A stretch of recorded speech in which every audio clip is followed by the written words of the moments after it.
Welcome back to Midwest Linux Gaming. It has been a while since we've been in Final Fantasy XI. I'm your host, Stompin' Llama. Now you might be wondering what we're doing in Juneau, specifically Rulude Gardens. Well, if you've not been keeping up with the... Yes, it is Nexon approved, hence why I snaked. If you haven't been keeping up with the development of 11, and I wouldn't blame you for not, one of the things I've talked about is making, and this is something the new development team has been doing this last year, and for a year or so they've been working on things like this, is making it more accessible to the average new player. Because it is an extremely old MMO. It is actually the way you are meant to go looking for people is quite literally go around shouting for people. That is how things were back in 2003, and they've really not done a lot to aid that. So they're looking to try and make things a bit easier for the new players, especially for the large influx they've gotten, of people who want to just experience the game not necessarily entirely solo, but for those of us who want to play it as far as we can. So what they've done this month is they've added in what's called, well, it's another endgame grind, alter ego points. Alter ego is what they call, what your trusts are. So what that does is they give you, they're tied into your monthly objectives. Plus there's other ways they plan on you getting more of them. But that allows you to increase the stats of your alter egos, which is good because they're actually quite garbage at 99. Mostly because their damage output is still at 75 era weapons. Which they can't compensate for in the points system. And also they don't have enough points for you to max out every stat in your alter egos. But this is step one of a two-step process. First step, points. Allows you to boost their stats. Okay, that's actually handy. They might actually be useful in, like, some ambuscades now. The second step, which has not been implemented yet, is equipment for your alter egos. What form that comes in, they haven't elaborated. The 11 team is less open. I mean, they're more open than a lot of developers, but they're less open well in advance of what their plans are. Like, we didn't know the equipment system was going to be a thing until this month. So now it's like, okay, what form is this equipment going to take? We don't know. It could be that they're doing it based off of another older and abandoned system in here called the Adventuring Fellow, which is quite literally an NPC similar to your trusts that you could have in addition to your trusts, but who actually had gear and stats, but that was basically abandoned at 75 era. So Adventuring Fellow is, technically, you could have them in addition to your 5 trusts, which means you could have a party of up to 7 characters.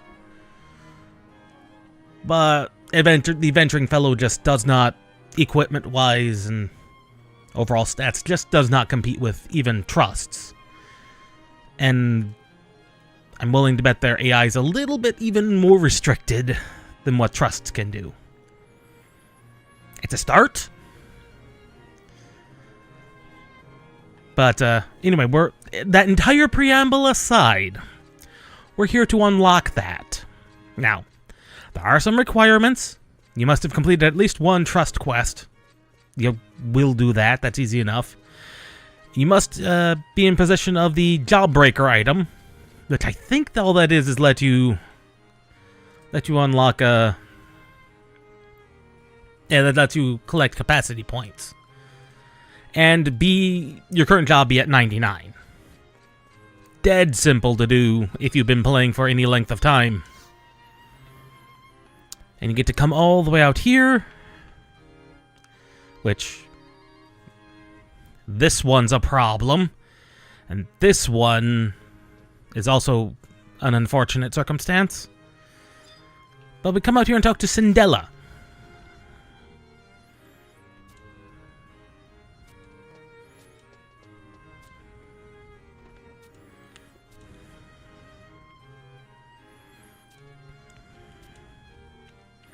Dr. Shantoto once said that trust magic is based on the bond formed between user and the alter ego.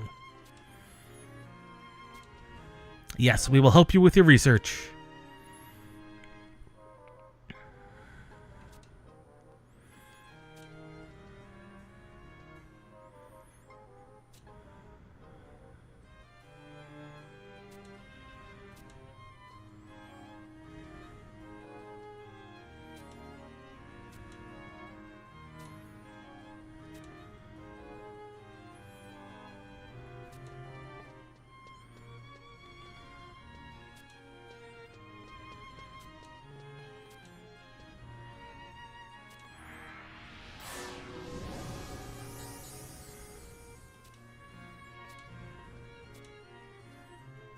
And we've obtained our first tome.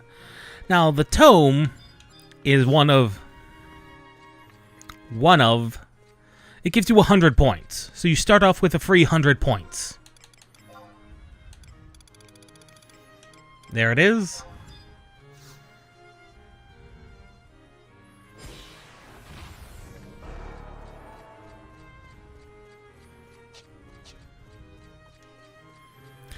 Now, there's primers, which I think are given out for the monthly objectives.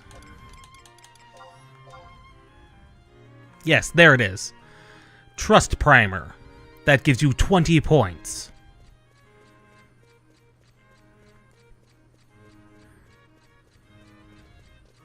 And since you should be doing your monthly objectives anyway, for as many of them as you can, that's up to 80 additional points every month.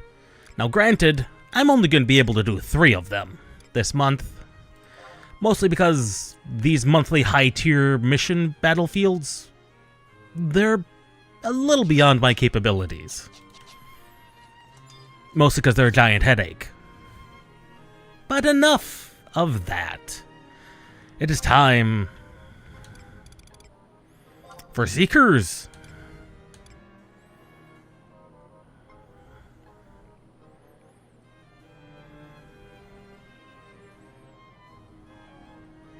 Ah, Level. We get to talk to Level again. Our good old friend, Level.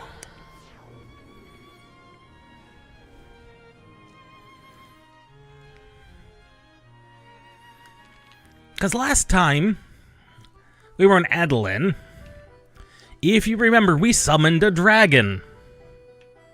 Accidentally. Like, we didn't mean to summon the dragon, we just did.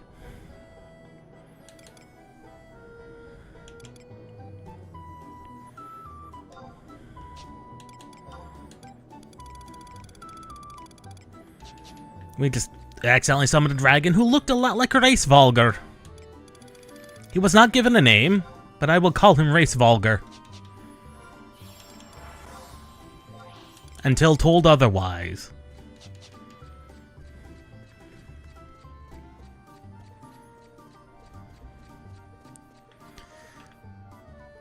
That's how you know someone's quad boxing? How many sets of legs are there? 1, 2, 3, 4, 5. I think 6. Are they 5-person boxing or 6-person boxing? Okay, the amount of legs is non-distinct. Let's count the number of feathers. There are 6 there. 6 sets of feathers. 1, 2, 3, 4, 5, and 6.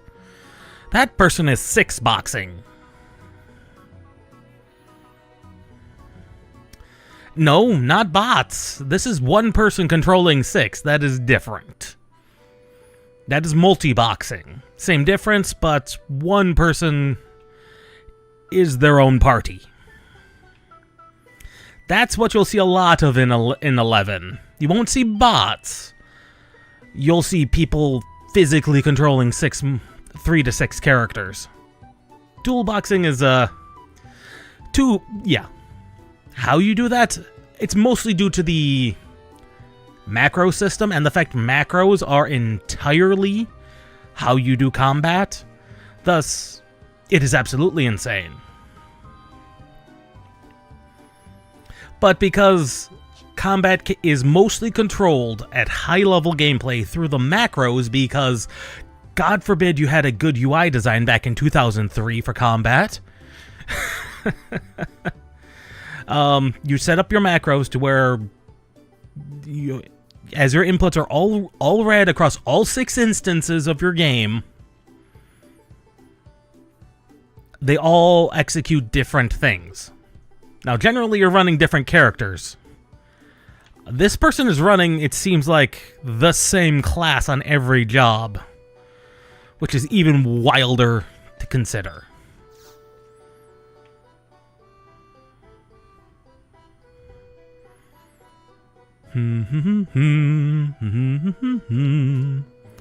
Huh? So what if I'm minding my own business playing the nose hop? You want to fight about it? Ready and raring. Forget about it. I'm not gonna let myself end up as another bushwhacked in your pioneering conquest. Good lord, I can't speak today. You really want to know why I'm so happy? Let's just say even someone like me who shovels less bureaucratic manure all day has an occasion to get excited.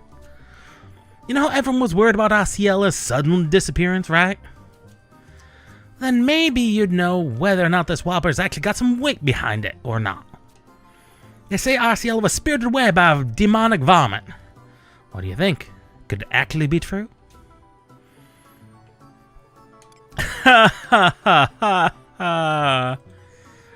Yikes! Is that what you call a laugh?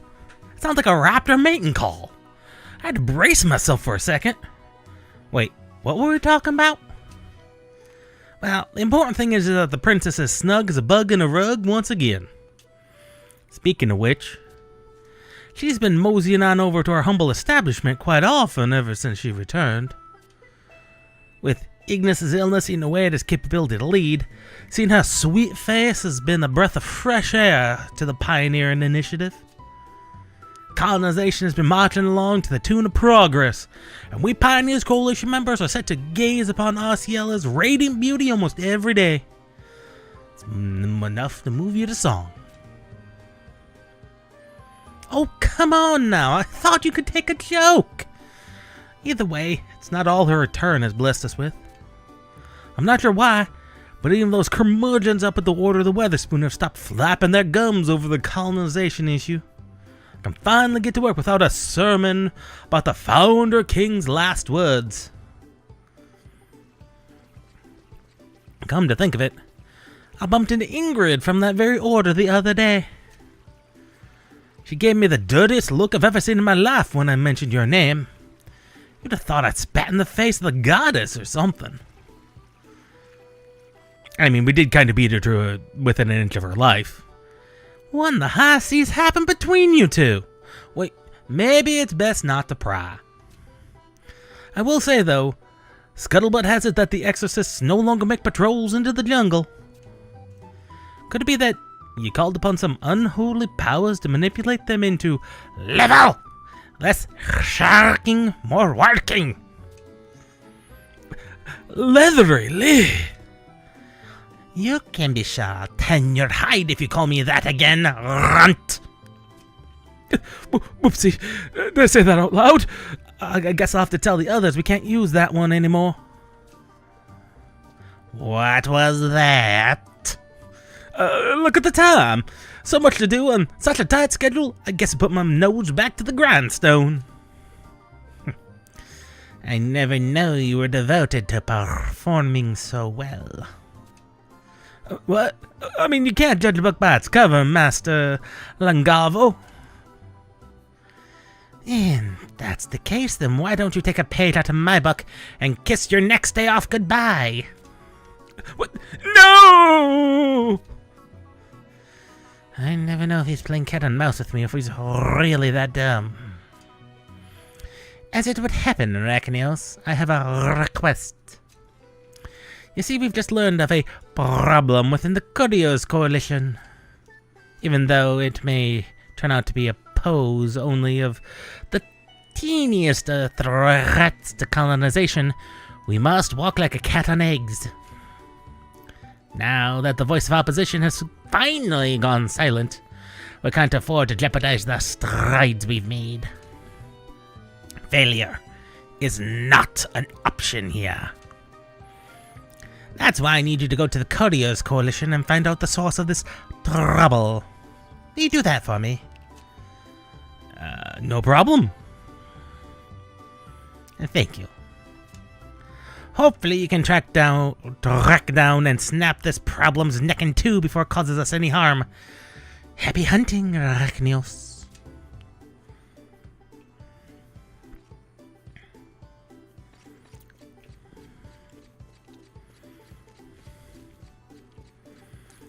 Let's see, in the couriers. They're the cog. I can never keep the coalitions exactly straight.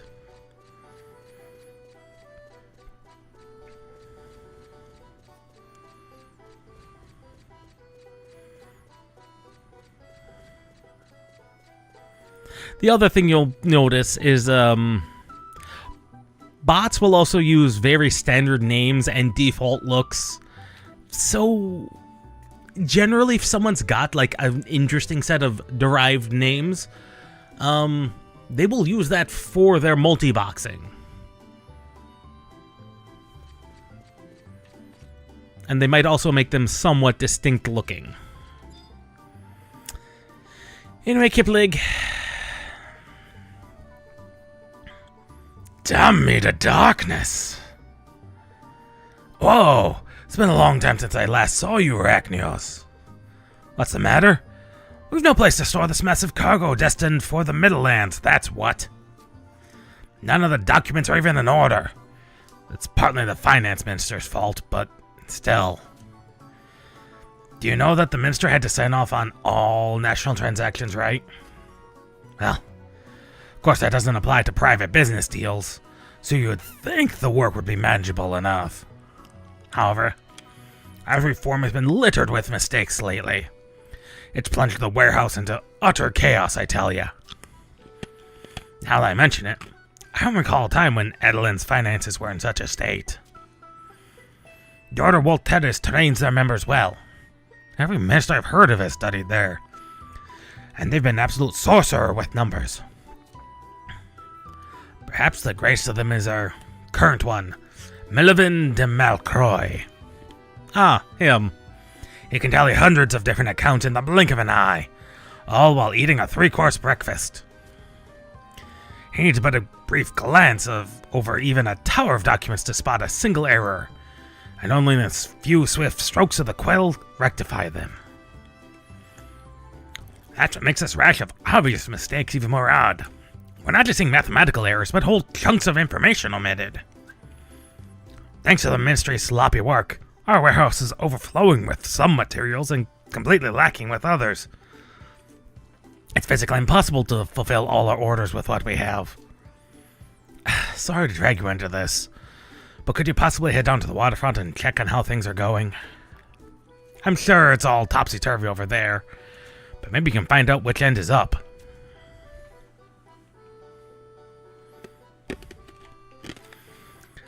I'm hoping we don't return to him too often, because that voice is going to kill my throat.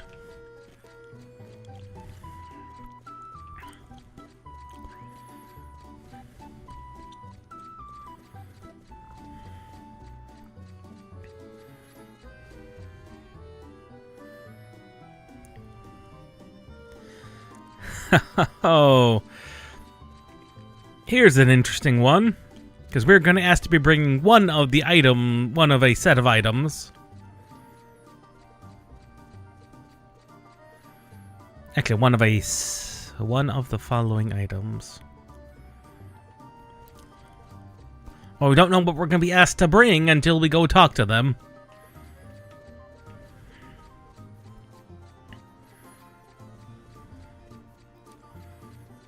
Your bond level with Arciela. Huh. I didn't know there was a separate tracking of what the bond level is.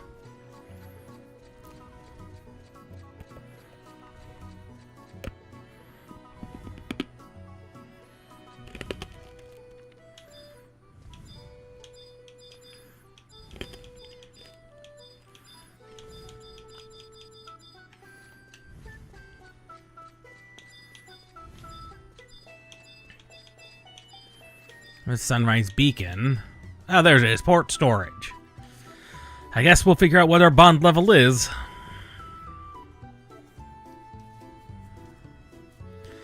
When will this drudgery cease? What a pioneer like you being doing at the cesspool of a warehouse. How's it going? Did you even need to ask? Take a look around. It's a bedlam incarnate. We have a dearth of the bare necessities and a surplus of luxury items. I cannot fathom how our city will be able to subsist if this ridiculous continues any further. Galbrarian. May I have a word with you? If you have enough time for idle twaddle, you are sorely... My apologies, Lord Estinau. You have no time for kissing up to people, Galbrarian. I'm here to inform you that we simply still do not have the adequate time frame for shipping you-know-what. You surely do not mean... Oh, this is enough to make me bash my head against the warehouse wall! You see what I need, Pioneer? It's a veritable maelstrom here! Oh my... You would not happen to be Rachnios by any chance, would you? Have I heard of you? Well, of course I have. I would venture to say that there's nary a person in Castle Adeline who has not heard your name. It echoes from the Raptor wherever patrons and servants alike gather. What? This mealy-mouthed guy is really that famous? Indeed he is. I assume that is thanks, in large part, to how much trust Arciela places in him. That hardly comes as a surprise, though, if the tales of Rachnios' adventures in the Middle Land are to be believed. While we're on the topic of introductions, allow me to make my own. My name is Estinau, and I'm the heir to Melvin de Melcroy. Sir Melvin has been preoccupied of late with other tasks, so I've assumed the mantle of his ministerial duties for the time being. And a right mess you've made of it, too. Would that I could argue with that statement, yet I admit my abilities pale in comparison to the minister's. In my defense, though, no being could review dozens of documents simultaneously as he does. It's not hyperbolic in the least to suggest that Melvin de Melcroy is the single biggest reason of the nation's mercantile success. I've barely slept a wink this past fortnight, and I've come nowhere near replicating his... Huh? Was that a land shiver?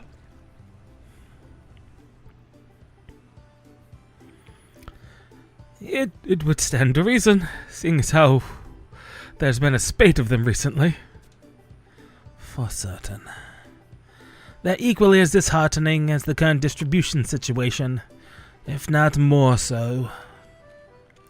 Last one had some force decimated a church in a nearby inlet. To think, a building of historic significance that stood for generations, gone in an instant. Would that we could ever find the ballad to rebuild it. Though I suppose that's the least of our worries at this juncture. Which brings me something I'd like to discuss with you. To tell the truth, we've been saddled with a tall order from your homeland. They request a contrivance that is oft made by our very own Inventors Coalition. To craft it, we would need an eft skin, a lock of manticore hair, a buffalo horn, square of manticore leather, and a square of buffalo leather. And nothing else comes to mind, at least. As you may have surmised, the commodity in question is a bison jacket, made from the finest of Albucan materials. It proved popular and found its way to the Middlelands generations prior. The coalition artisans that stitched them are so finely skilled that not even the most scrupulous of fashionistas can tell the difference between those jackets and the originals. Therefore, it was only natural that we are inundated with orders from the Middlelands. While we have measures in place to fulfill this hearty demand, we are not prepared for an order of this proportions. By the way, yes, I now realize that I forgot to add one of those items I mentioned to the official list of required materials we sent earlier. Please forgive that oversight. To my folly, we are now short on locks of manticore hair. As far as I can tell, that is the second highest. Or maybe not.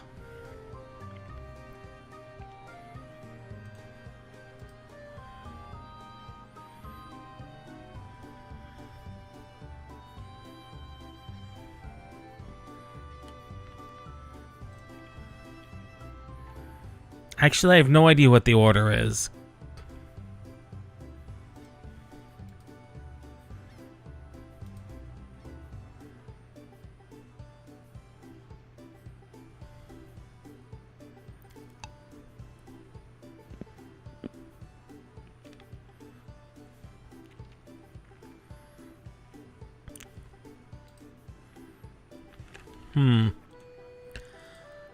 Well, they claim that while listing a Famitsu article that I'm unlikely to peruse through. Our client is breathing down my neck about a shipment, so I will likely need to ask other pioneers to lend their aid as well. Rachnios, I beseech you, could you find it in your heart of hearts to help me rectify my mistake? The pleasure's all mine. Your largesse truly knows no bounds. Once you prefer 4 locks of manticore hair, I would ask you to bring it to Gilbirn at the warehouse for safekeeping. May the heavens light your way. Now, it would have asked for any one of those items, although everything else would be just one of that item, except for the manticore hair, which requires 4, and the eft skins, which require 5. Or so it claims.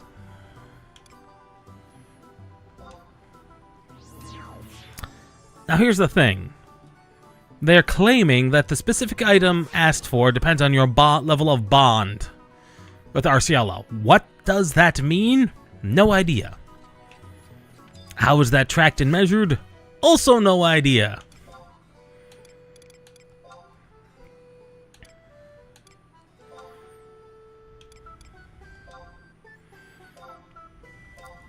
Sort that by name. Manticorn. Manticorn hair. What is the price on these? 8,000 apiece. We'll try for 7, see if anyone was smart. There's not enough manticorn hair. There's 4, and I need... There's 3, and I need 4. Of course. I guess we're just trying to buy an entire 12 stack.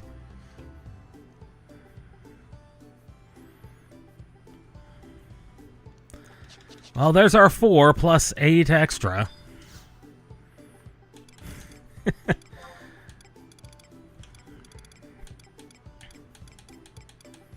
There it is. Back to the waterfront we go.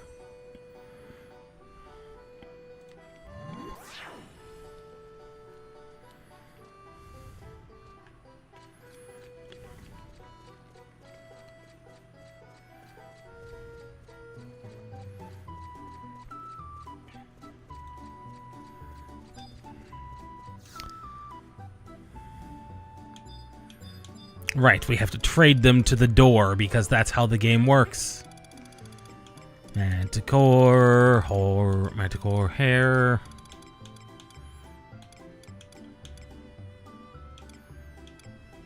There it is.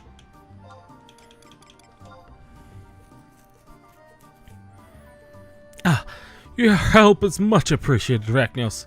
With this in our hands, we can finally ship out. One last thing. Could you inform the Courtiers Coalition that we will soon be able to provide them with their portion as well? Thank you so much.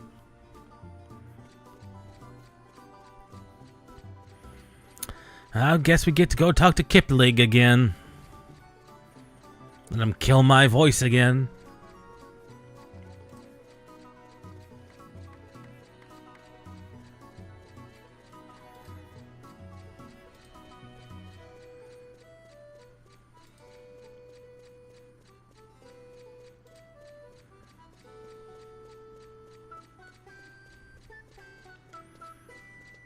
Okay, I'm hoping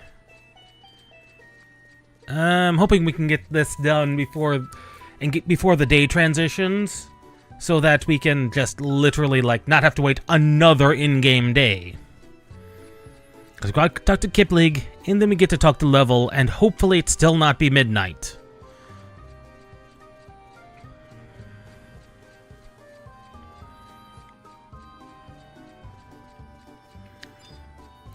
Kipling?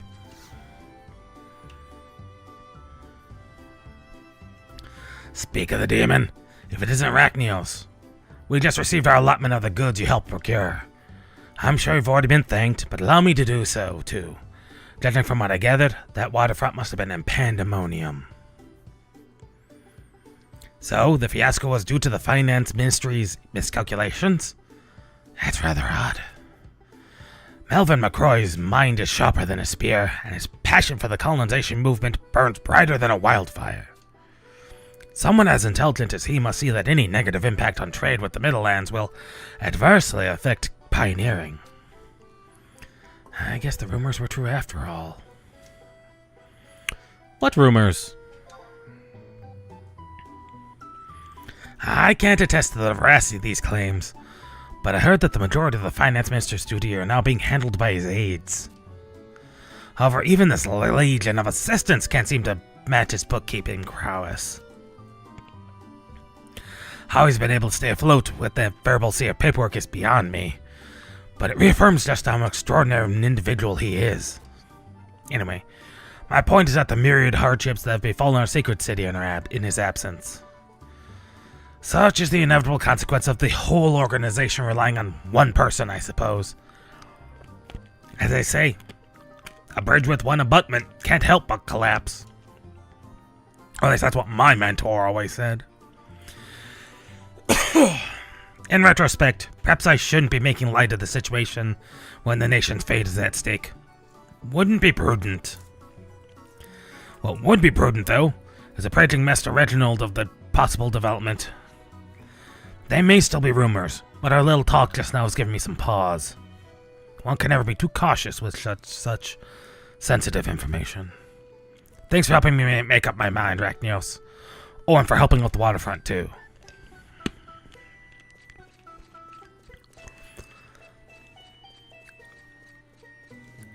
Now, that's surprising that Melvin is such a staunch supporter of the colonization movement. Because every time we've directly interacted with him, he's either taken a very measured stance or seemingly in opposition to it.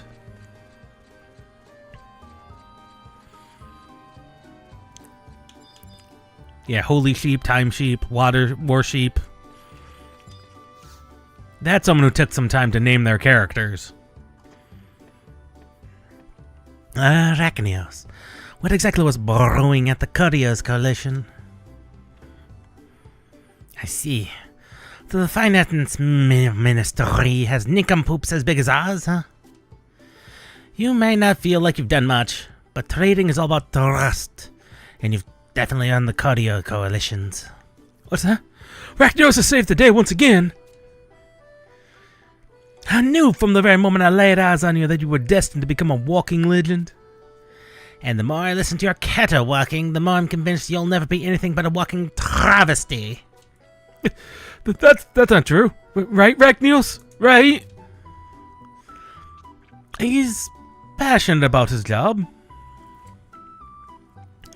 Well, he's definitely a different breed of cat. One that won't even scratch when I tell him I'm going to double his assignments. No! I always find that Level's work improves when he has his tail fire under his tail. As always, I appreciate what you've done for us, Rachnios. This may not be much, but you more than deserve it. I wonder what Melvin is preoccupying himself with, though. I don't know anyone who needs his expertise right now.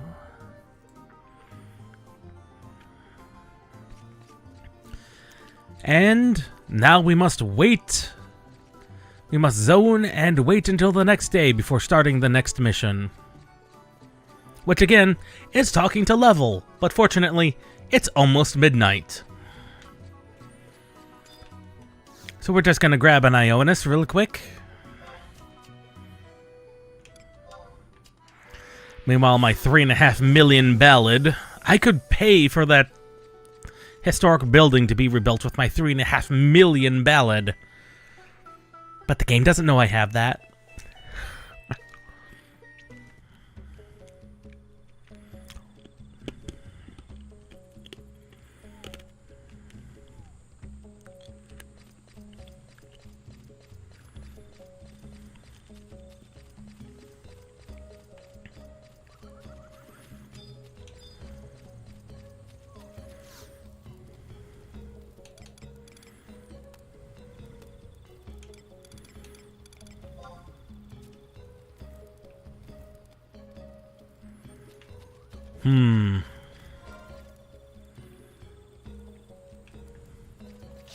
Actually, what we can do is briefly...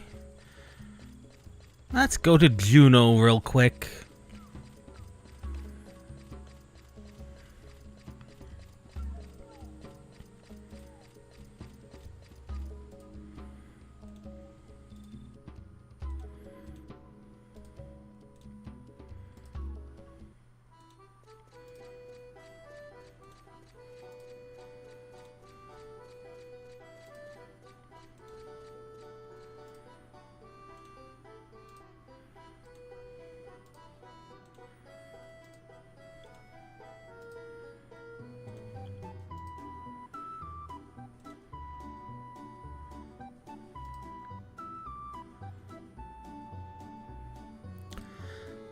I'm hoping we can get to the next in-game day wait, but I wouldn't guarantee it. There's a lot of things that have to happen between now and then. Let's go to the Rulud Gardens. Try and unload these Manticore hair.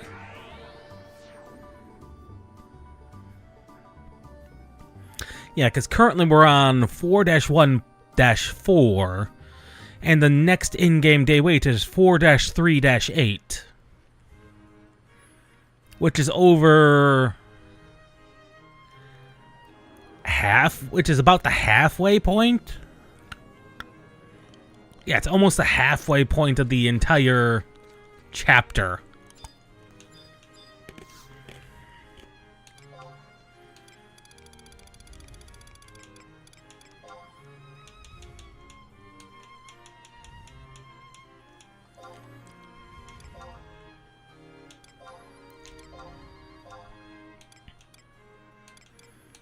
Manticore hair. Hopefully there's more people who need it.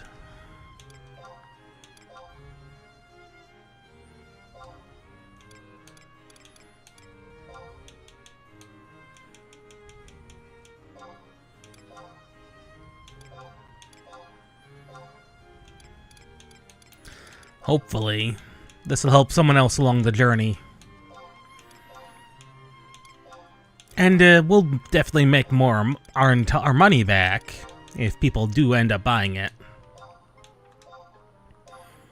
Remember, we only spent 36 on it, and at $8 grand a pop. And there's what, 8 of them? That is 64,000? Yes. So we could, in fact, like, almost. Oh. They're all on the auction board. We might as well see what these alter ego points actually are while we're in the vicinity of a Mog house. And we're still waiting for time to pass, of course.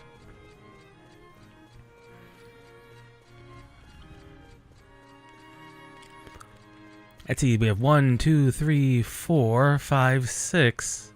6 cutscenes, a battleground, one other cutscene, 2, 1, 2, 3, 4, 5, 6, 7. 7 plus 6, 13 cutscenes, 1 battleground, and 1 quest between us and the next in-game day.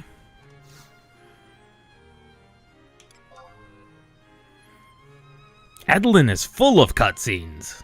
Mostly cutscenes, to be honest.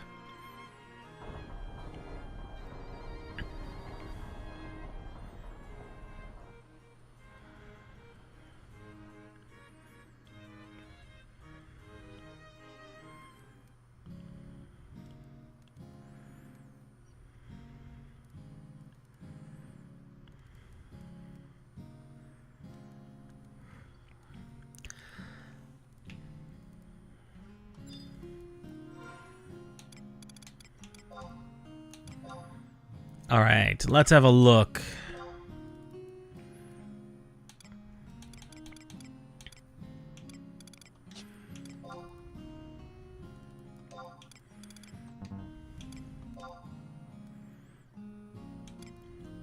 Now, here's the thing. They do scale. And honestly, one of the biggest problems with alter egos is, in fact, their health.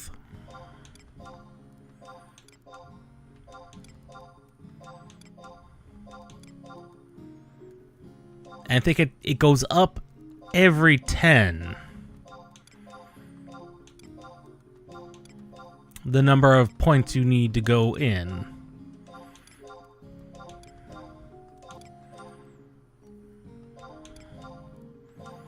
I think if we set like 30...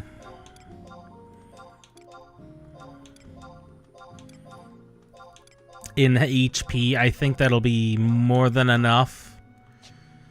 Because more often than not, what with the alter egos I run, it's not that they run out of MP.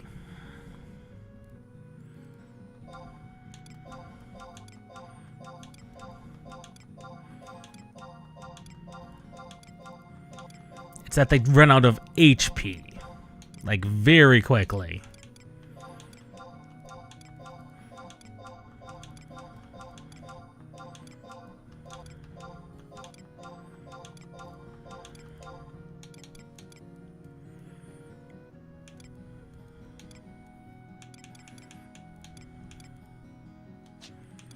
Though I will dump some into MP.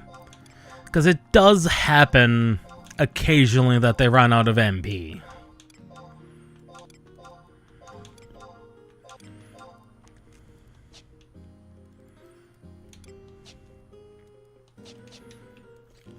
Now, what's that going to actually look like?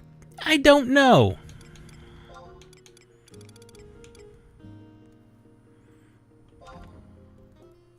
And now we're going to go a roundabout way to going back to Adeline. Because I have the Mog Garden unlocked. We're going to duck to the Mog Garden real quick. Which hopefully doesn't trigger like a cutscene or anything.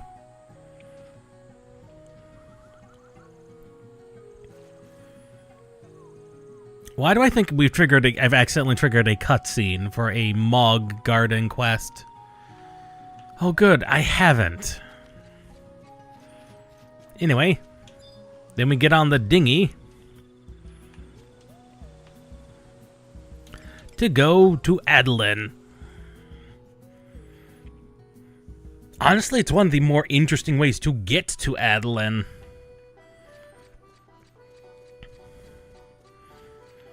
Anyhow, enough of that.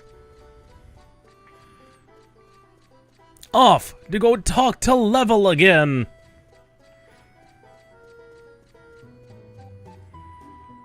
Ah, there's a monk. Him and his claw weapons. It is always interesting to see what people are carrying weapon-wise. Of course, if anyone examines me, I'm just wielding this really weak trial weapon, but we don't talk about that. Meanwhile, this guy just glows.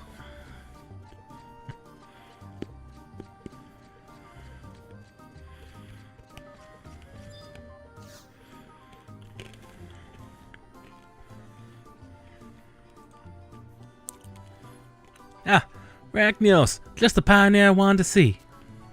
The princess is here to see you. I had a hunch that I could find you here, Rachnios. Do you remember what transpired in the Khmer Drifts, don't you?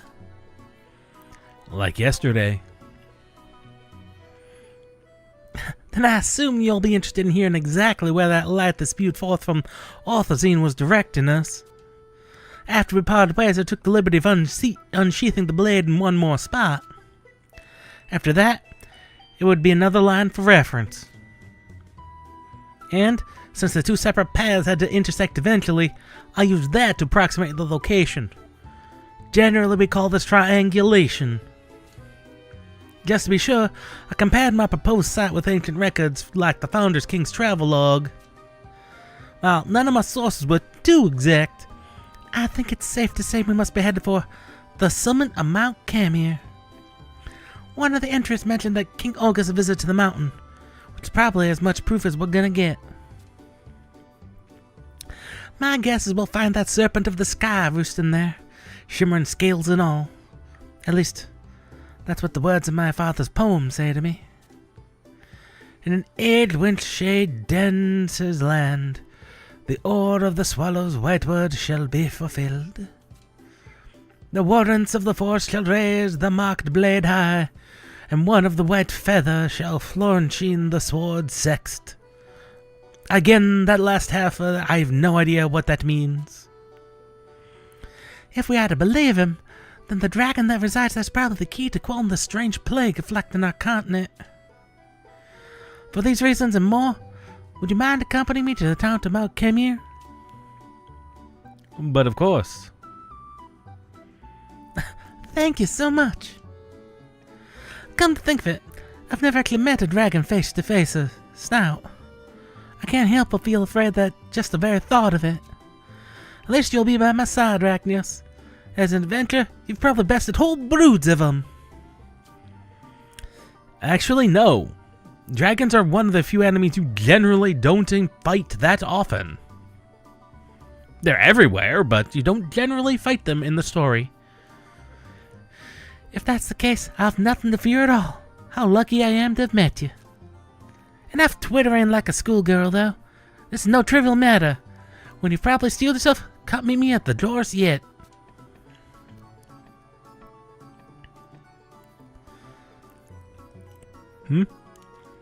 No, I never thought once about stopping us, Ella. Why? Because despite her claims of being scared, I'm confident she's as tough as any dragon. Besides, she's ventured deep into the jungle countless times, no? Don't go spreading this around, but I might have some juicy tidbits for you to chew on. Know how you said you had no idea whether or not Ursula was carried off by some beast? I might have overheard the answer. Word has it she was indeed dragged away with that blood-stained moth, some otherworldly abomination, while resting outside the city gates. Doesn't that get your knees a-knocking or what? You can be sure that Ursula had the worst of it. But even then, the Order of the Weatherspoon-led search party traveled a rocky road straight off the cliff of humiliation.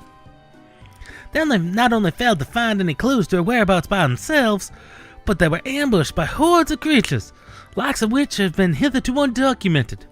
Some even returned with grave wounds, supposedly inflicted by a tiger of monumental stature.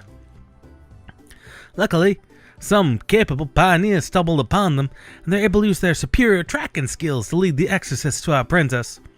Close call for certain. And what of Arciel, I hear you're thinking? Powers that be within the 12 orders forcefully persuaded the Order of Adeline to forbid her from entering the jungle on account of the dangers present there. I understand there are cause for concern, seeing as Arciel is next to be in line to lead the nation should her brother's help continue to fail. And what happened after that?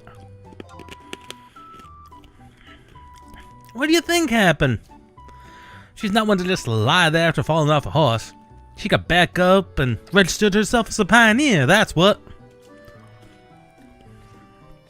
Oh, so she's a registered pioneer now.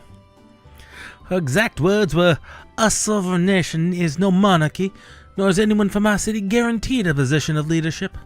As long as my brother remains chancellor, I'm just another citizen of this fine city. Furthermore, as any citizen may apply to become a pioneer, I choose to exercise that right. I assume none of you take issue with this legislation you first enacted, do you?" Also, she found a legal loophole that allows her to go back into the jungle whenever she bloody wants. And the Order of Adeline cannot stop her. Oh. I'm beginning to think she might actually be cut out for being the head of the order. If she's going to be able to pull that kind of legal loophole.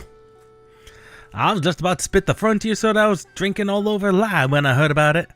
To think that Arciela wants to head back into the jungle despite almost being devoured? Or was it exactly because of that experience that she decided to get official permission this time?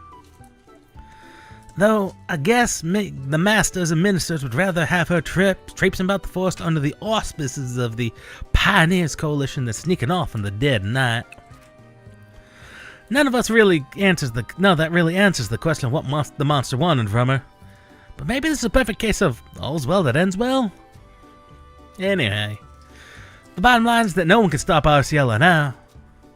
It's not like she'll be completely on her own either. Her order will be informed each and every time she passes through Jorsiet, and they're bound to employ a bodyguard for her when you're off slicing your way through the jungle.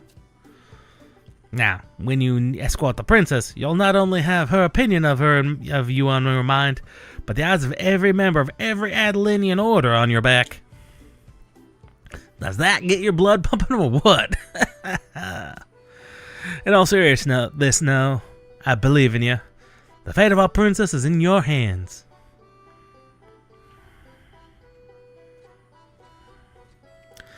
I've never seen a more determined face than yours right now, Arachnius.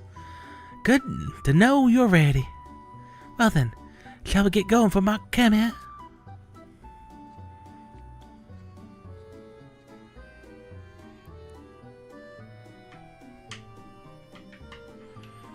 Let's see, and they recommend either the home point or bivouac number 3.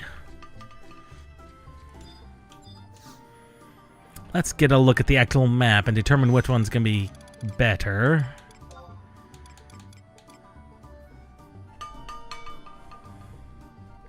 They're not wrong about the home point being right there.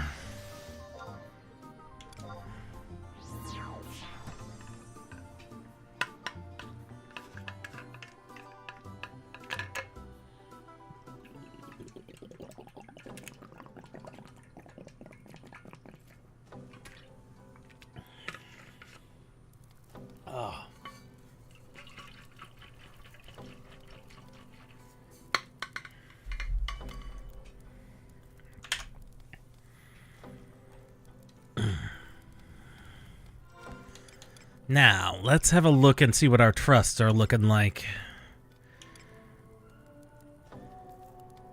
Did they get unsorted? No? We just lost Uran again. Like we always do.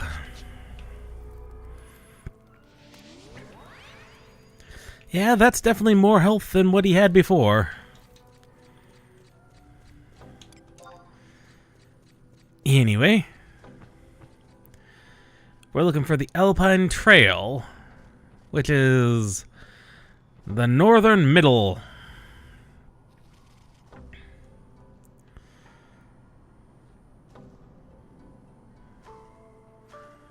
H5. Yep.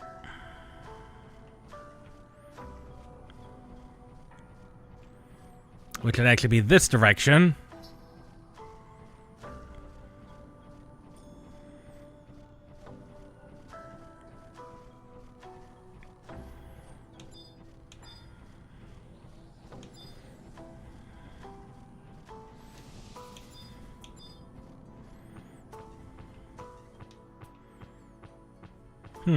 I do wonder what that X in the middle of the mini-map stands for.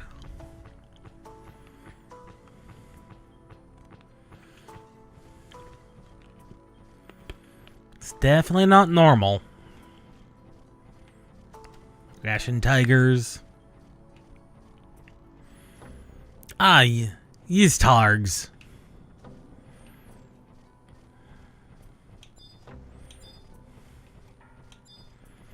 There it is, the Alpine Trail.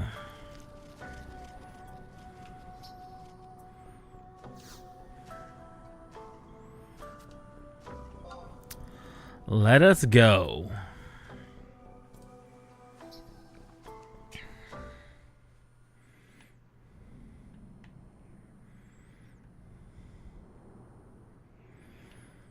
We've loaded into a cutscene.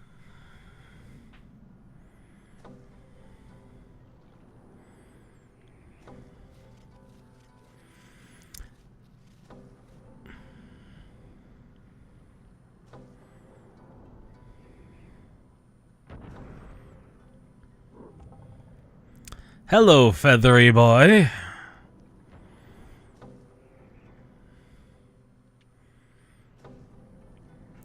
Be gone from here. You frail mortals should have thought twice before ascending this peak. I have no patience with those who desecrate the forest. Depart at once. If you do not, I shall have no choice but to swing the radiant hammer of vengeance upon your meager frames. Wait, Your Eminence, before you judge us, I'd like you to take a look at this. A blade. Rechnios, can you show him proof of your bond to this forest, too? Sounds like a plan. This, maybe?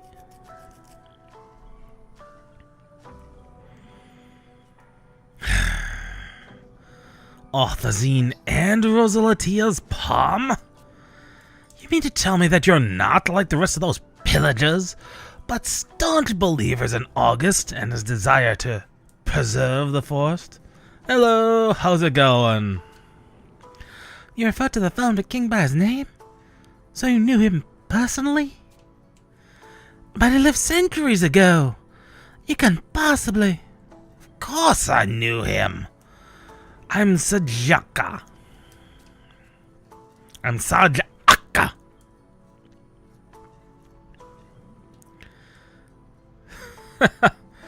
Not surprising considering the live letter just happened. Not only did I knew the first Adelan king, I swore my allegiance to him. Was it centuries ago? Millennia? Time flows for many things, but Pansajaka, it touches not. Seas change. Lands change. Even should the stars fade from existence, the covenant made with August shall not break.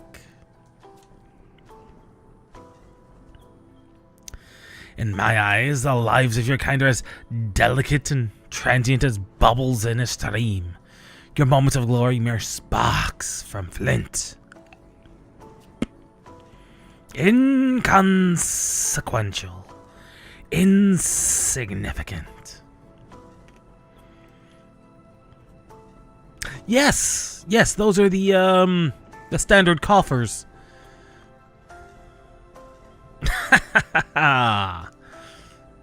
They are entirely randomly generated. Unsubstantial. That's how I came to conceive of your peoples. August has been the only exception. His aura shone brighter than my refulgent scales, and his resolve was strong enough to wrest me from the realm of shadows. Also looks like you've got a giant gaping wound about the base of your neck. Like, that is a wound. That is not some gemstone thing. That is very clearly where scales have been removed. He's got a giant gaping wound still on him. It's not the lone justification for why my memory of him will persist till the end of time, but is an important one. What say you, spindly-legged foal? Does the respect for the king you claim harbor within that minuscule bosom of yours amount to even a drop in the sea compared to what I showed him while he was alive?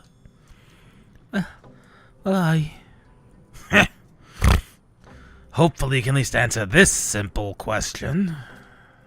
As a preface, are you aware of the 7 guardians that protect the Ulbukan hinterland, are you not? Yes, I am. The Nakulas, right? Is that the ephemeral sobriquet that has been given by your kind? Very well. Then I shall not waste my breath explaining the rest. However, there was one more guardian that fought alongside August. A worthy tiger whose fur shone a lustrous gold. That must be Tukluan. I recall reading about him during one of my trips to the library. What was the title of that book, though? Ah, right. His Majesty and the Golden Beast. That's it. Books! An inconvenient form of immortality, but perhaps the best your ephemeral kind can hope for. If you are truly learned, you shall have no qualms to a simple test. Pray tell, where did August meet Turculon in combat? Where they fought, you say? That would be...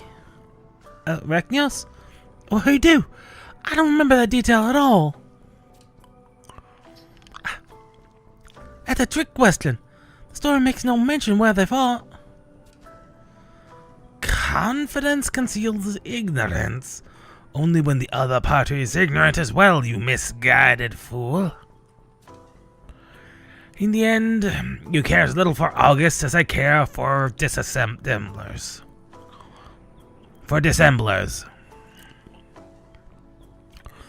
The one who saved me from that place was even the faintest hint of light is swallowed as a whole. Nestings such as you could never hope to fathom his greatness. I was foolish to believe otherwise. I will not stand for this a moment longer. I know not why you trespassed upon this land, and I no longer care. There's nothing left to discuss, where you've proven without a doubt that you are incapable of understanding August's will. Remove yourself from my presence.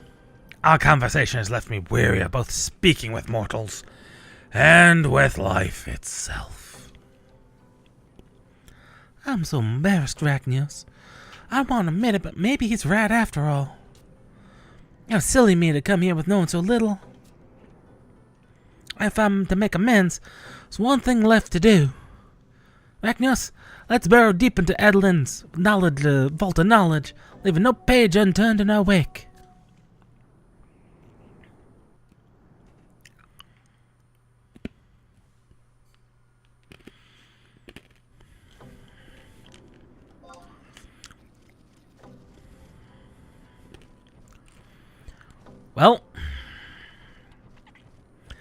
Time to do some book learning.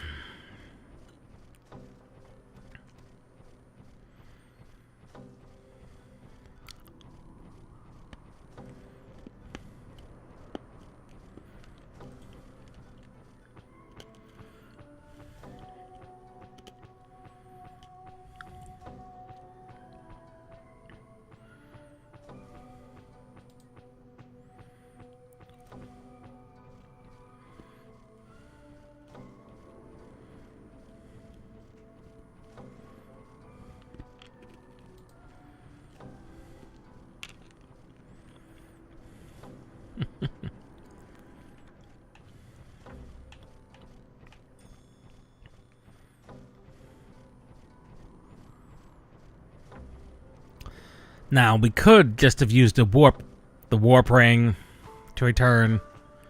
Wait.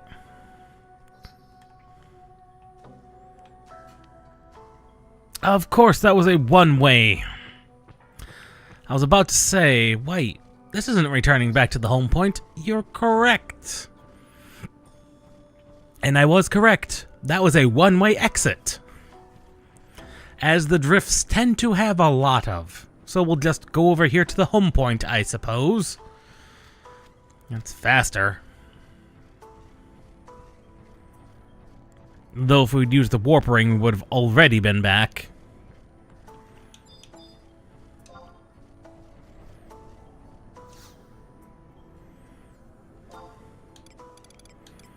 Seekers and the libraries in Eastern, I believe. Yes. We can basically stop up here right outside of it.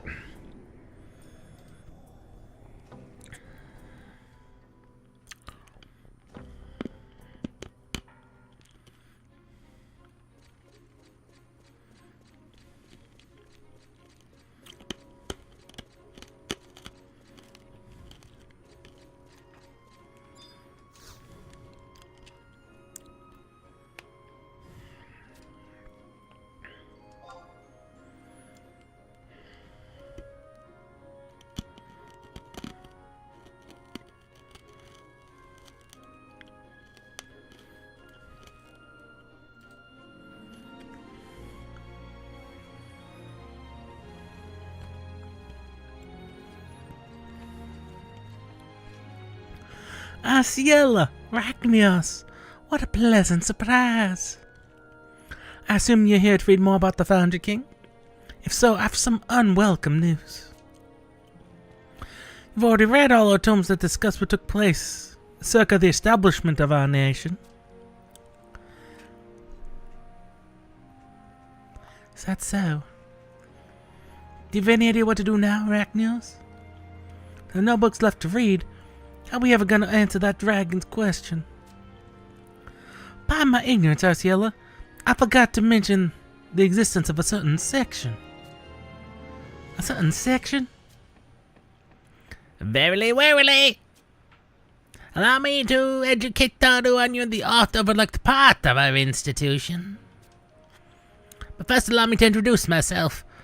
I am Moshashashana, and I am the conservator of this library. We have a severe dearth of patrons with an interest in this continent's Enkaru history, so it took me an exceptionally long time to recall that we have close stacks as well. Close stacks? Precisely. As of now, you've only been reading the libraries of books available to the general public. Oh, good lord, I'm already getting these two mixed up. Available to the general public. In other words, you've not laid a finger on pages of any concealed work. What's a concealed work? Sorry if I'm getting a little ahead of myself. Audrain, there's much more elegant Taru than me, so I'll let her explain. Of course, ma'am. It's a blatant abuse of your power. Wow. Time sure flies when you're having fun. I'm simply back to my research, so that I can get ready for the next symposium. Good luck, Audrain.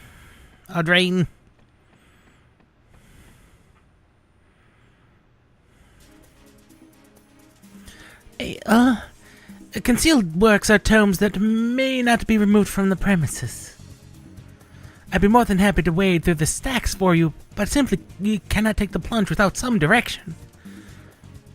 Are there that many books back there? Indeed there are. Though Adeline was founded long ago, it's not long enough ago to predate written word.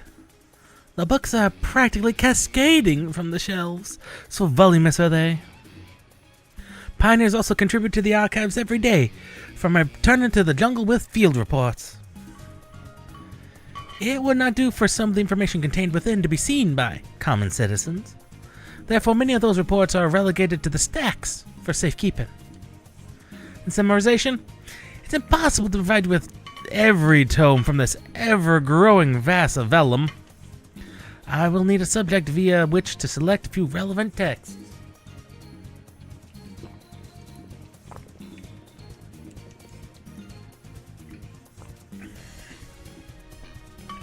Well, Arachnius, what topic do you suggest we have a look for?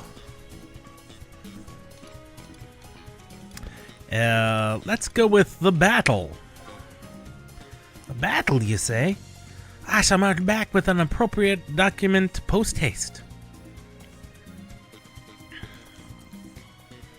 Ooh, fancy book.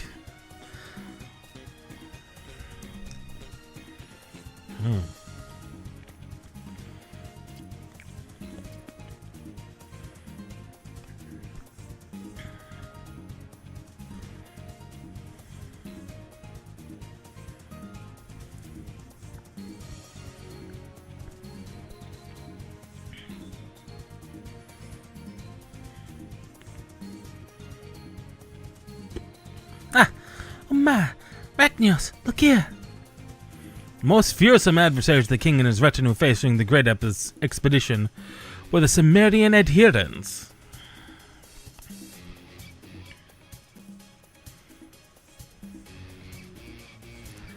With the aid of the Aurelian Tiger, King August and his forces plunged deeper and deeper into the wildlands.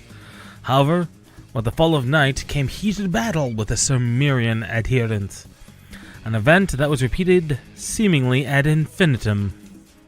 No matter how many victories they earned, or how many foul creatures were dispatched, the night continued to bring with it an umbral assault. The abominations knew neither fatigue nor fear, and plagued the retinue to its breaking point.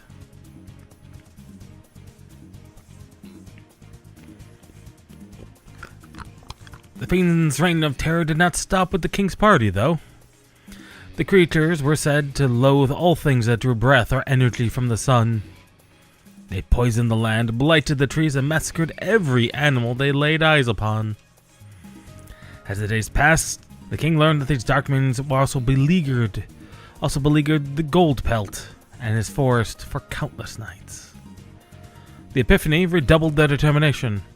No longer were they fighting for themselves, but for their companions as well.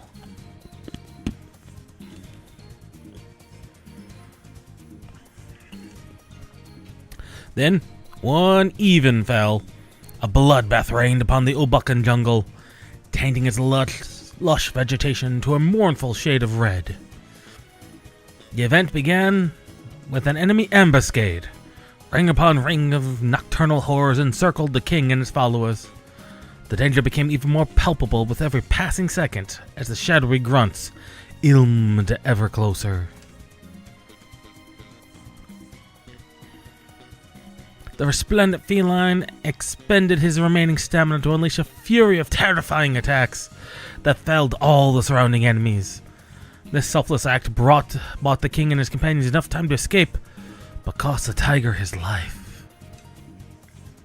No, the tiger died.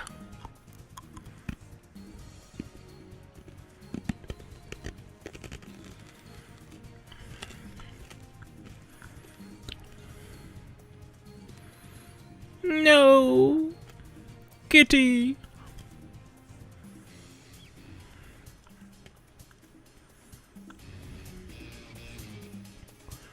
How tragic. The tiger died to protect August Adeline. Incited by the display of the wildcat's bravery, his son, the king, and the monarch's 11 stalwart crusaders pressed on in the face of the nightmarish barrage. The conflict lasted for so long that all involved lost count of the days spent cleaving chunks of flesh from their assailants. At last, however, the forces of night were pushed back to the sorcerous ruins from which they had emerged. It was there that the explorers were met with that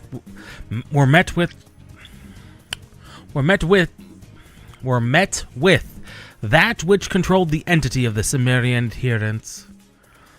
The mastermind behind the invasion of Obulka and the destruction of its lands was... Who or what exactly reigned over the Cimmerian adherents? This is getting really good. Oh no! It's missing! Oh, no! Just my luck that the most important page in the entire record has been ripped out. But wait, that's been citing of these being similar to what these texts call Dark Minions and Cimmerian adherents? If that's the case, then why are these creatures appearing again out of nowhere? They should be confined to the pages of history books and lines in old wives' story tales, not to roam in the jungle of present-day Obulka. It says that the Cimmerian adherents crawled up out of their subterranean den, at the best of some being. If only we knew what's identity.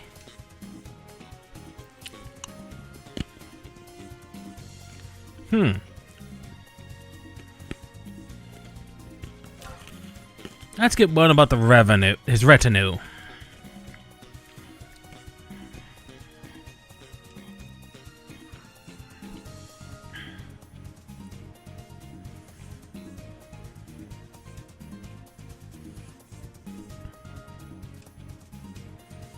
Founder King August Edlin was a charismatic personage who incited a number of valiant individuals to join his cause.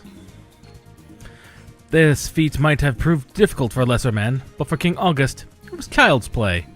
His character was unimpeachable, and his gallantry non-parallel. Even those who he defeated in combat would utter his praises before exhaling their final breath. Employing his uncarried charisma, you faded to black, he was able to subjugate ferocious beasts that prowled the Adeline Islands, unify the warlords of various outlying islets, and establish himself as their leader. These former warlords numbered 11 strong, and they'd formed what eventually be known as 11 of the 12 orders, excepting only the king's house. With the support of his 11 vassals, he turned his focus inward to the Obulkan mainland and trod upon its primordial plains in hopes of taming them.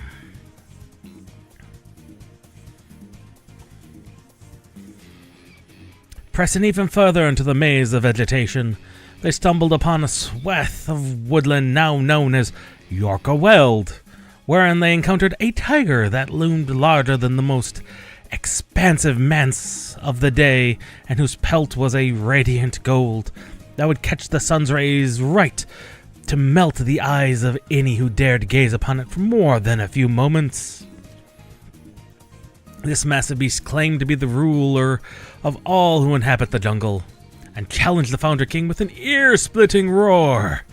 "My name is Turkluin, and you may only proceed once I lay lifeless upon the floor." With that guttural proclamation, the creatures surrounding the king withdrew, leaving what they assumed would be the best pickings to their pack leader. As a rejoinder, August vowed to skin the feline alive if he laid a claw on any one of the king's followers, and the two began staring each other down in silence that broke half a day hence. The battle raged on for 7 suns, with it ending by moonlight on the 7th night.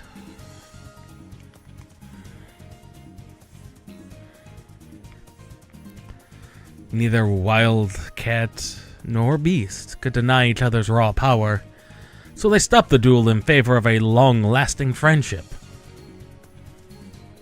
Well, long enough. As a symbol of their new alliance, the tiger entrusted his son to the care of one of the king's 11 bannermen. Okay, so that does explain why current tiger exists. This is the first known inhabitant whom the king befriended, but also far from the last. As August continued to push deeper into the continent's verdant abyss, he would confront still more natives, seeking to drive him from their sacred territory. That looks like maybe Moramar.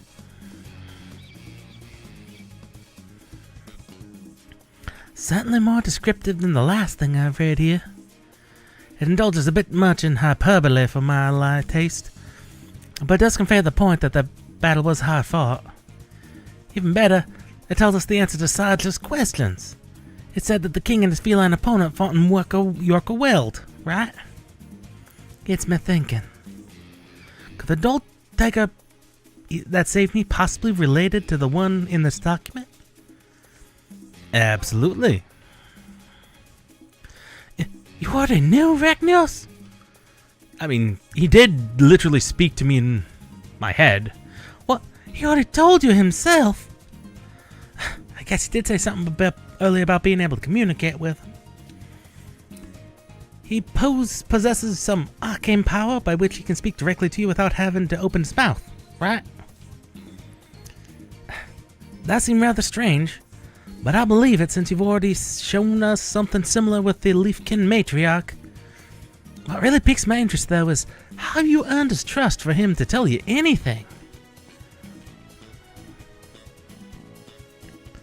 Well, we might as well learn about the other remaining things. The death.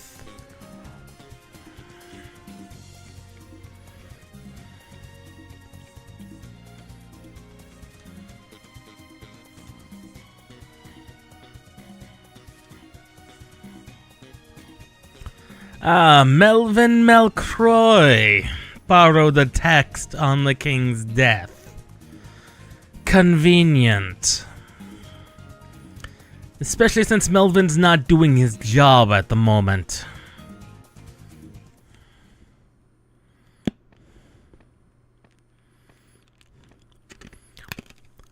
I am extremely sorry for the interruption and tardiness, Audrain. We've taken too long to return this tome you so kindly lent us from the close stacks. Why, Lady Arciella, with Vacnios in tow. I did not expect to see the two of you here. What, may I ask, is that you've come to research? Oh, perhaps we could continue this discussion after I finish what I came here to do. You see, Lord Melcroy's butler informed me that a rather peculiar tome emblazoned with the Celiana's library seal had been lying on his desk for an extended period of time. However, the minster himself is indisposed at the moment. As luck would have it, I had business to conduct in the vicinity, so I'm here in his stead. Thank you so much for your diligence, Esteno. I'm sorry you had to... Ah, this is it, Arciella. This is the book I was talking about. It's the one in our archives that details the death of the founder king. I get the impression Lord Malcoy was particularly concerned with the context of this text. I'd often see his nose buried in its pages. I surmise that is the reason it has yet to be returned. He was so enthralled with it that he could hardly put it down. Well, let's not waste any time, Ragnos. Skip past the table of contents and on to the real text. Convenient. Not a single soul bore witness to the king's demise. The king and his followers stepped into those mysterious ruins, wherein the Serpentine Labyrinth, dubbed as such the fact it contains many branching pathways, as leaves in the jungle sprawled before them. Serpentine Labyrinth? Does that sound like anything you've heard before, Ragnos? It sounds like Ra Kaznar. Is that the ancient structure embedded within the crags of Khamir Drifts? Now that you mention it, I do recall a story from my youth about a certain old building being buried deep underground. Rakaznar and this serpentine labyrinth could very well be one and the same. I'd always assumed that such tales were told to only scare children or stimulate their imaginations. Maybe there's some truth to this one after all. Out of the way, let's continue reading before we jump to any conclusions. The hordes of many uncanny terrors that crawled above ground to corrupt the land all did so from that very labyrinth.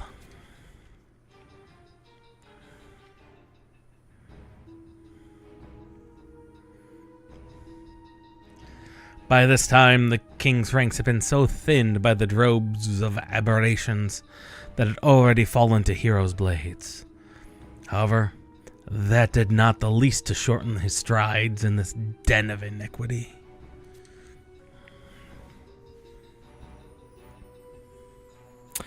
Each footfall they took resounded with a booming determination to prevent this Calignos menace from ever resurfacing. Yeah, it looks like Rakaznar. And yet, with the exception of one subordinate, the steps of every man who made the descent with King August were silenced within the abyssal mausoleum.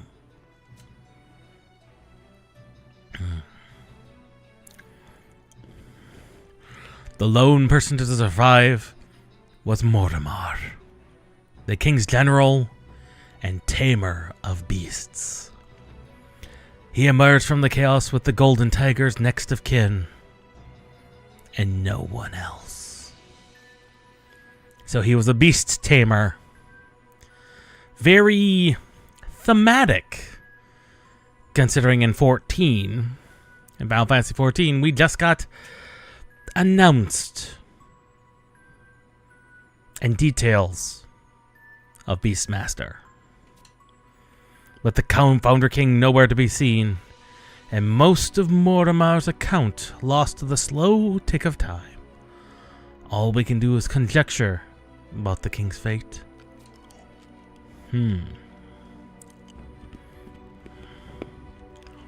That conjecture, sadly, can only be based on the few curt words his general spoke of this terrible incident.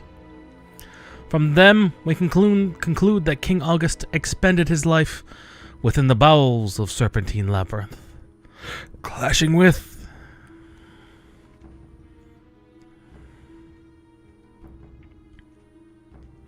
For the goodness sake, the rest of this tome is completely illegible.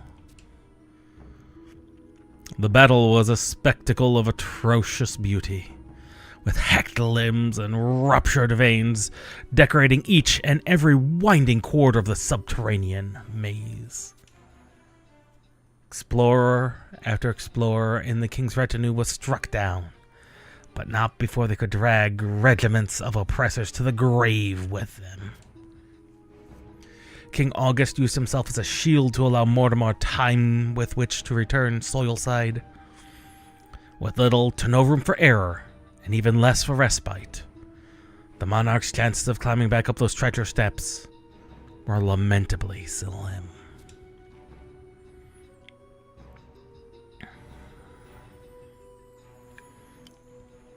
Mortimer hurried back to Castle Adeline, the king's cherished blade swinging from his side, and a message from the sovereign on his lips. No more shall we colonize the hinterland. With that, he passed the sword on to the callow prince and princess, and promptly departed.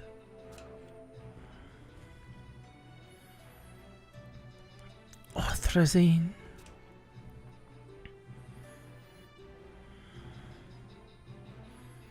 His orders fulfilled, Mortimer vanished from sight, never to be seen again. Even after his disappearance, tales of his and his feline companions' efforts to preserve the forest waft above the citizen heads throughout Adeline's bifurcated districts to this day. So August never did make it back above ground.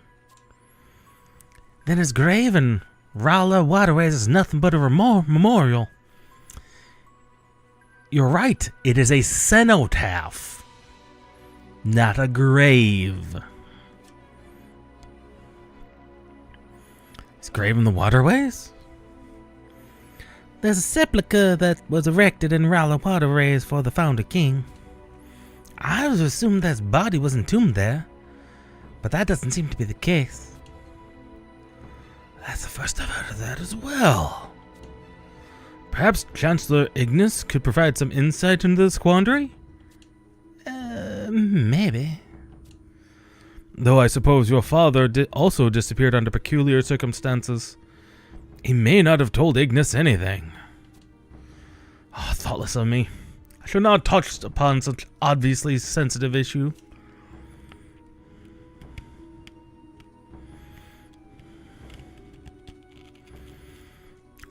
I mean, we don't know much about her father's disappearance. Maybe sensitive, but we should know more. Have you orcs living in your ears? Did you not just hear that as a delicate subject for the princess? I care not whether you're a venerated pioneer. There are some topics you must not broach, no matter your station. It's alright. I don't mind. It never occurred to me that building a grave beneath the city amongst a series of canals was odd. Thinking it over, why not erect a monument in one of the plazas where everyone can see it? Anyway, we've done our job researching. The Cimmerian adherents, Serpentine Labyrinth, truth about the founder's grave. I feel like I have more questions now than we had when we first came in, but it'll be more than enough to appease that surly serpent. Let's make our way back to Mount Khmer and find out once for all what's ravaging this jungle.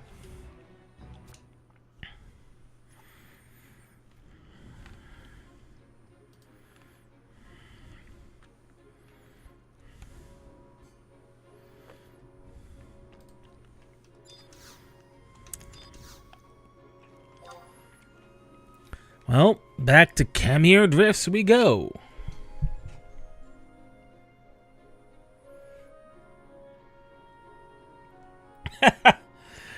You're not wrong, Kyo. Those are, in fact, some Mickey Mouse-looking gloves.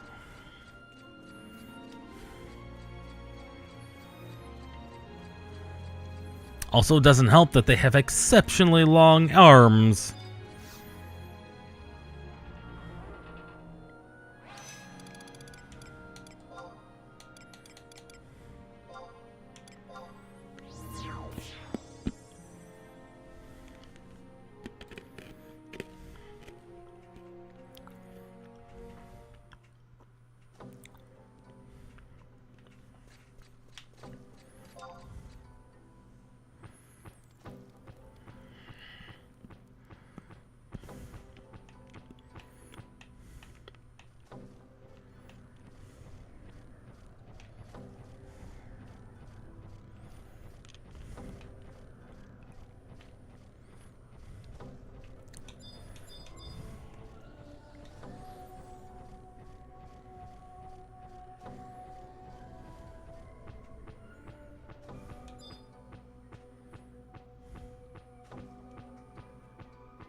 Petulant children.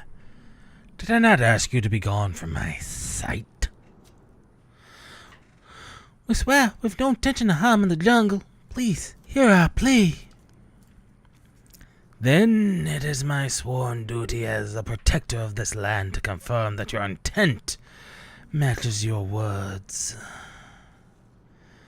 It matters of little which of you engages in this test I'm to put forth, but anger me further and your life is forfeit. Make light of this trial, and I shall grind your skulls beneath my teeth and suck the marrow from your bones.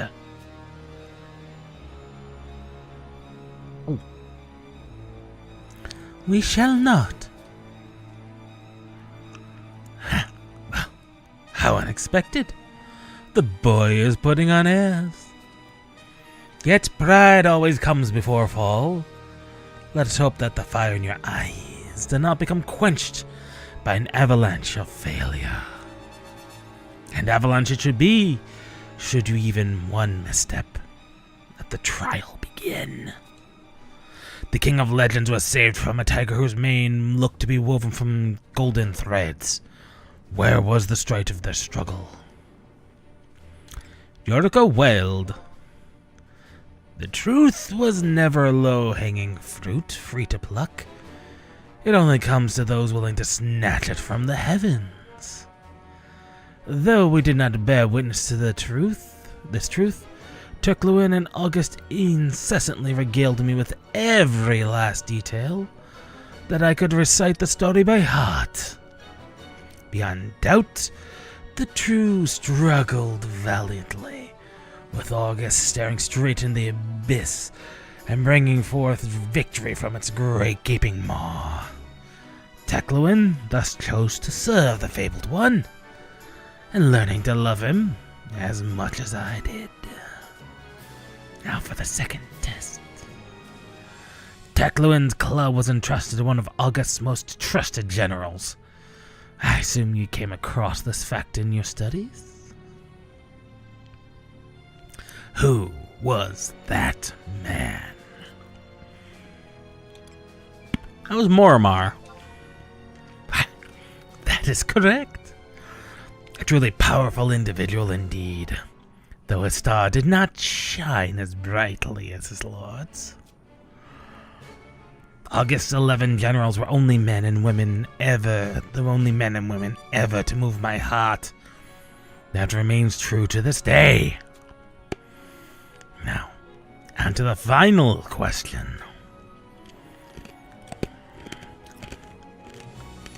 When all seemed lost and the king made his last stand, where was it?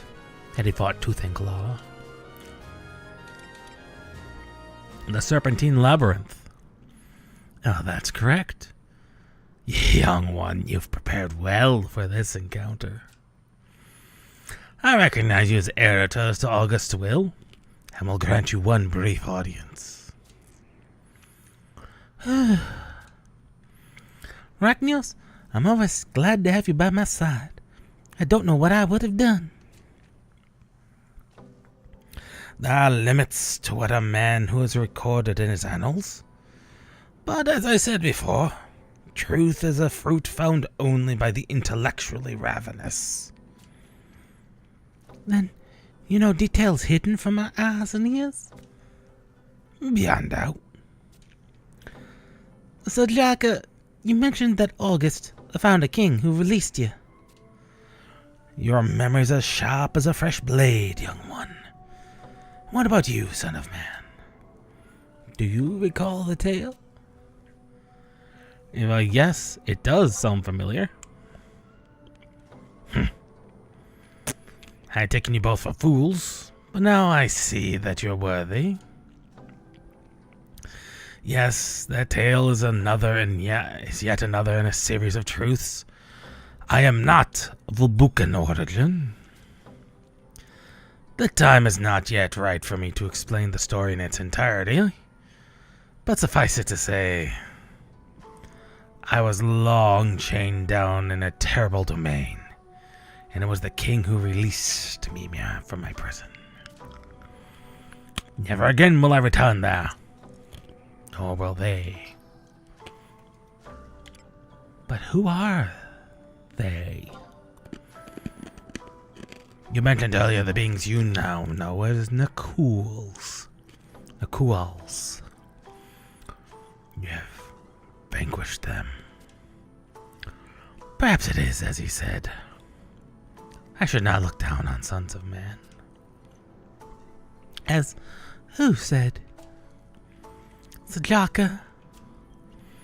As pioneers whose charge it is to open up the jungle, clashes with the Nakulals was inevitable. We knew that from the very beginning. Pioneering. Unsurprising given they are guardians of Obuka. We're quite alike, the Nakulals and I. Residents of a land we cannot call our own. Rescued from fate by one you call the Founder King. They obeyed his will as much as I did. And when he ordered them to guard 6 locations around Obuka, they were bound to obey. That is how they came to protect this land. The ancient pact declared that they were to remain distant from the affairs of mortals and shelter the jungle from harm.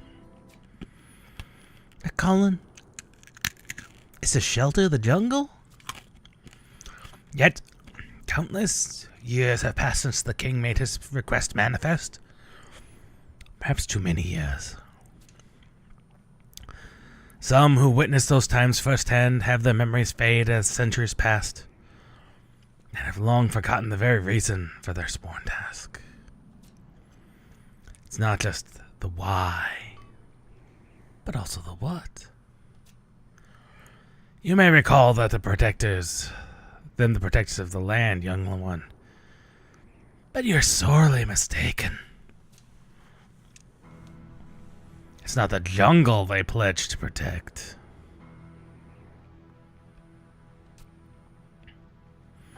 I don't understand. They were scattered throughout the 6 reaches of Obuka, to be sure. But not for the reason you think.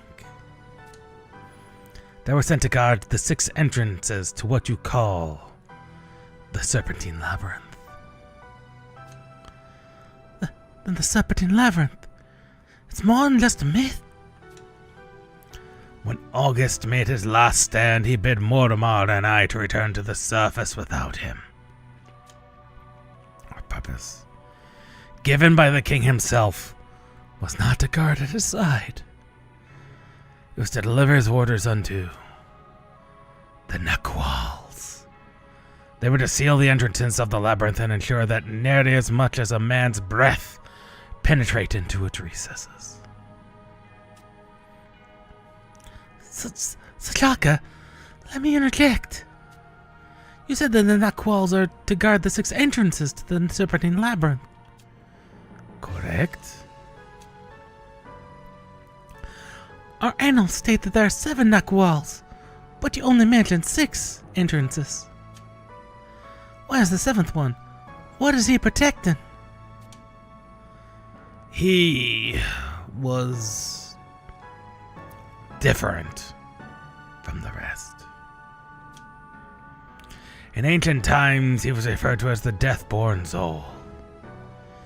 His purpose was to serve the hallowed leader of the Cimmerian adherents. You mean August's sworn enemies? Indeed. He was one of the Zol Triumvirate. But during his fierce clashes with August, he came to see the light. I know not where he is or what his task is. Perhaps. No, speculation is not my forte. It is impossible for me to read. Sajaka, I have another question. I have more to ask you.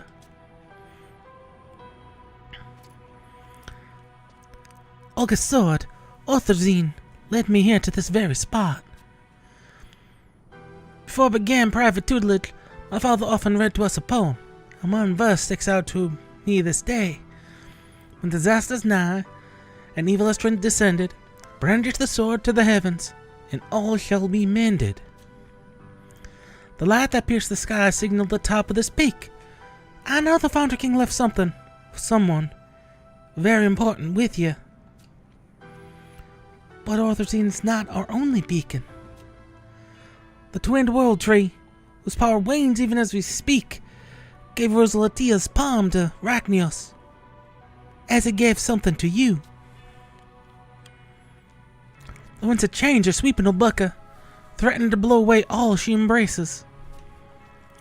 And this change bodes ill for all of us. Horrific beasts of unforeseen origin are appearing in greater numbers by the day.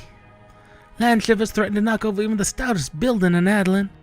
Trees wither and die, and the water turns foul. Tell me, Sajuka, why? Why is this happening? Is there anything we can do to stop it? Please, if you know anything, share it with us.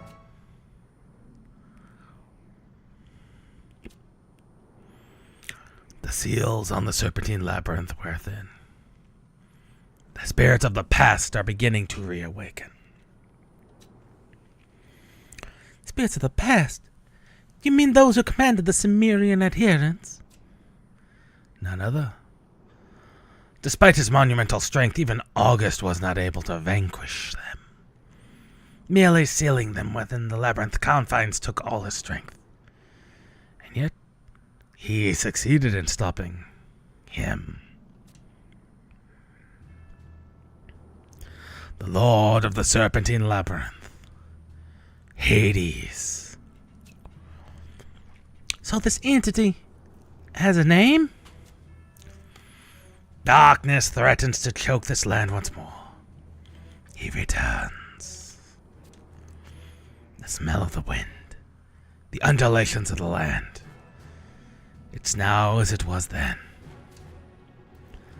Like a harsh wind chipping away at a boulder, his return is sluggish, but inevitable. And then, when it returns to Obuka? You too, child, must sense it. Forces antithetical to all life strengthen with each passing day. As they wax, the power of the world tree wanes.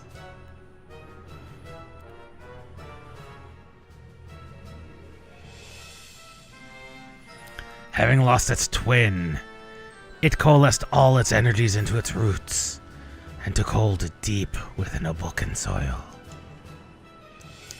It spread throughout the land, quelling all evil that sought to consume it.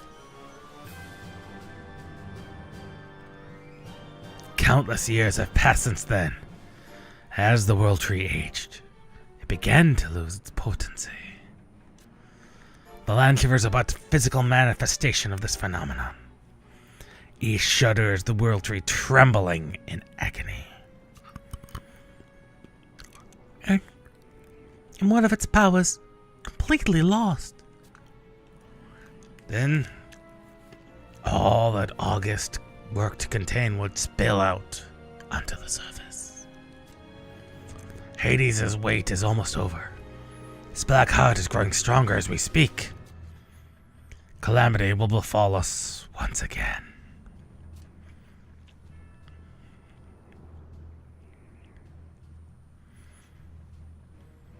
The air, a stifling miasma. The water, a fetid pool. The land, a shattered palisade. And the jungle, a lifeless husk.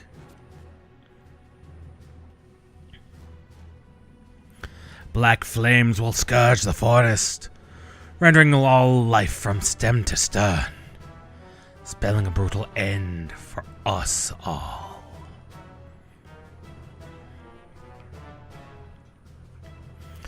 This is the inevitable conclusion of all that we've faced so far. How can we stop it? We cannot. It can't be. Sajaka, you stared into the serpentine labyrinth and lived.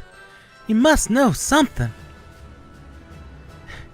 Young child and her young friend. I am but a relic of the past. Would that August were alive, things might be different. Not his body, then at least his spirit. But it is still chained within the Serpentine Labyrinth's most inner recesses. During August's crusade, he was ruthlessly devoted to his cause, and the World Tree was at the height of its power.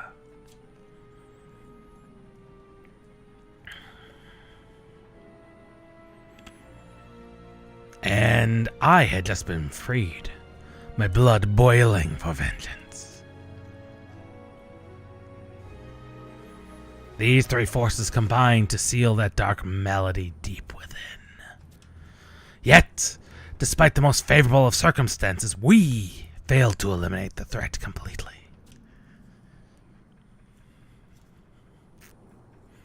This time, we've no light of hope to guide us. Though I remain in this realm, I still bear the wounds I suffered during that struggle.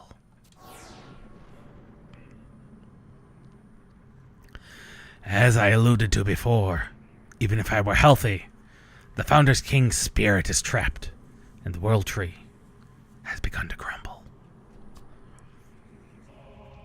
Yet despite this, mankind insists on working at its utmost to destroy the wilds.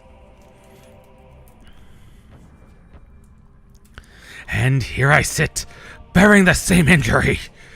And even you and your lot I would forgive. But my heart still pulses with rage at the mere thought of the evil sealed away.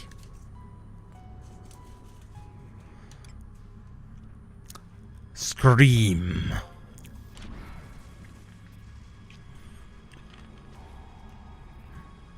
Arachnios, whatever's gotten into you? Stop that this instant!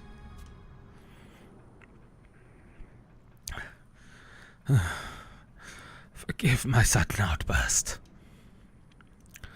Whatever the case, our three lights of hope have been extinguished.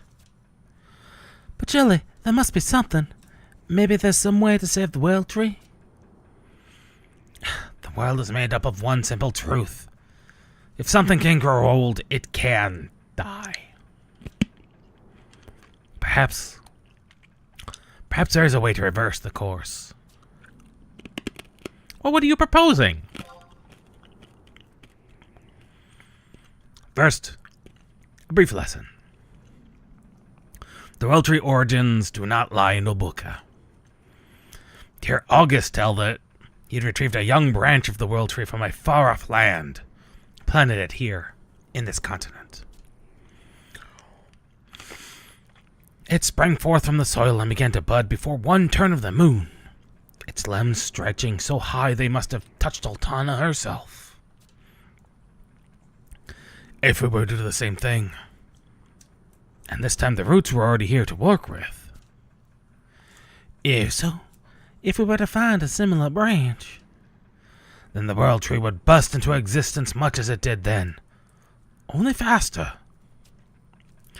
But the question remains, where did he possibly find such an object? The Light's Land. The World Tree grew in a sanctified place filled with light, surrounded by serene waters. That place was once called Razoa. There was once a Light's Land on that frozen continent.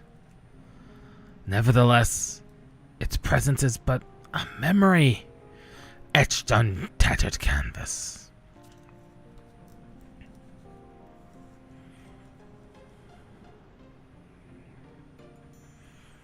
Razoa, we only know it as the land wrapped in the flames of war.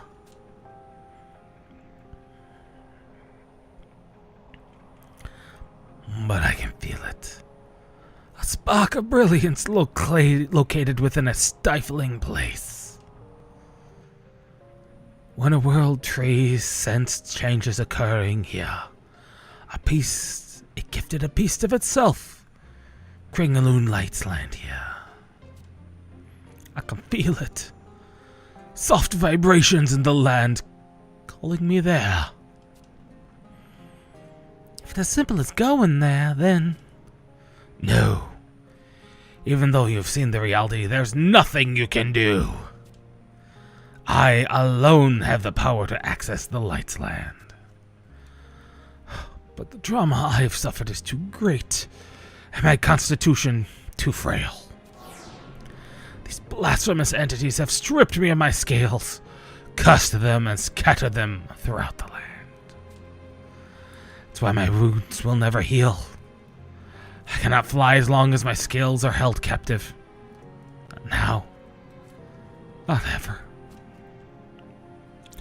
Even the slightest flap on my wings sends jolts of my pain down my spine. Circling the mountaintop is all I can bear before I'm forced to make landfall. Arriving at the Lights land? Beyond question. Zjaka. I have searched many of your lifetimes for even one, but to no avail. I have no other avenues to try, and cannot disperse the evil. Could the scales possibly be? Where could they be?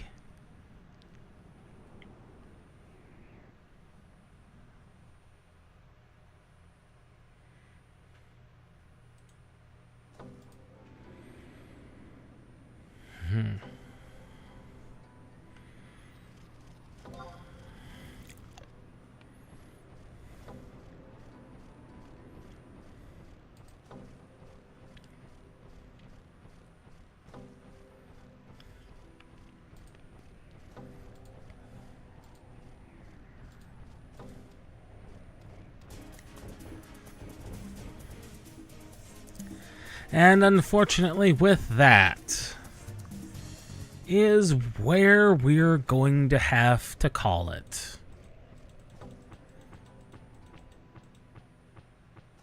Mainly due to, well, we had a late start.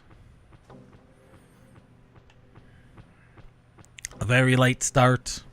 And I can already feel my... While my voice has recovered enough to be able to speak, it apparently does not seem like it is up to the task of continuing too much further for a little bit. And so, with that, we have met and interrogated the Great Snake, Zjaka. We've learned much and more about Adlin and its history.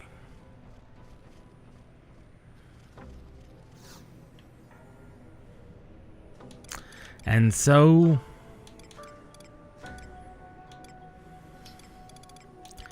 we shall see everybody next time. For the next stream will be Monday. Monday at 12:30, midnight 30. And we will be having a grab bag. The variety pack. Much like I meant to this last week, but again, the voice was still in recovery. There's only so much you can do about that. So we'll see everybody then for what is going to be a very interesting set, hopefully, of games to try. Which means the next Final Fantasy XI stream will be Wednesday, midnight 30, where we'll hopefully make some very significant progress. We'll see you then. Till next